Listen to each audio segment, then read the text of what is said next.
time and রেগুলারটা test করব আমরা দেখব টনসিলিয়ার লাস্ট আছে কিনা এন্ড রেগুলার কনজেস্ট আছে কিনা যা আছে তাই দেখা যাবে ঠিক আছে এরপর আছে আমরা দুটো টাইম ডিটেকশন দেব খেয়াল করো একটা বাম হাত দিয়ে প্রথমে টাইমকে প্রেস করলাম ডান হাত দিয়ে অ্যান্টিরিয়র পিলারে সামনে থেকে পিছনের দিকে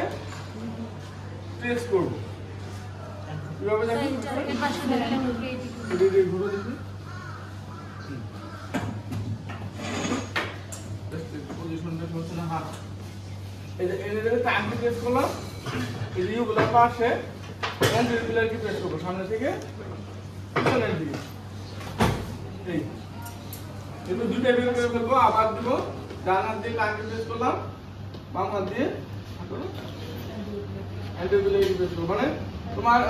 বাম পাশ বাম হাত দিয়ে ডান পাশ ডান হাত দিয়ে তোমার প্রেস করলাম এরপরে আছে তোমার জুগুলো ডায়াগ্নস্টিক লিনিয়ার এটা ওটা ঘরে থেকে পিছন থেকে অ্যাঙ্গেল তো মানে বলছি 1.25 সেন্টিমিটার বিলো এন্ড বিহাইন্ড আমরা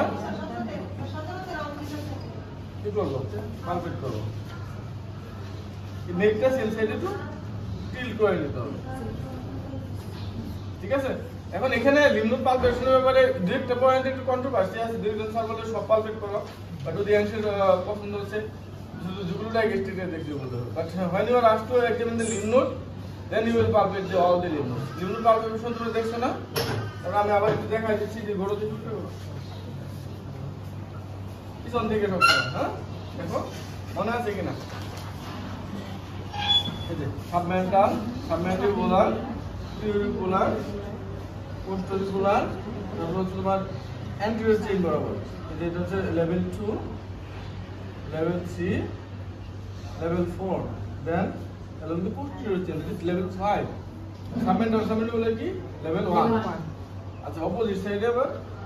চেইন সাইডে নেগেটিভ টিল করে নিয়ে লেভেল 2 লেভেল 3 লেভেল 4 লেভেল 5 তারপর তোমার সুপ্রাক্লেভিকুলার কাটতে একটু চালায় শোল্ডার কাটতে একটু চালায় ঠিক আছে এটা হচ্ছে সুপ্রাক্লেভিকুলার দিস ইজ লেভেল 5 অলসো ঠিক আছে এরপর হচ্ছে প্রিট্রাকিয়াল থ্রিলারেঞ্জাল লেভেল 6 আর অনেক সময় আমরা ফুল ডিজেশনাল স্কেলেনিক দুটো দেখতে পারি এই দুইটা এক্সটার্নাল ক্লাসিফিকেশন হিসেবে আবার এভাবে একটু ইনসিনুয়েশন করলে স্কেলেনিক দুটো দেখতে পারি এরপর হচ্ছে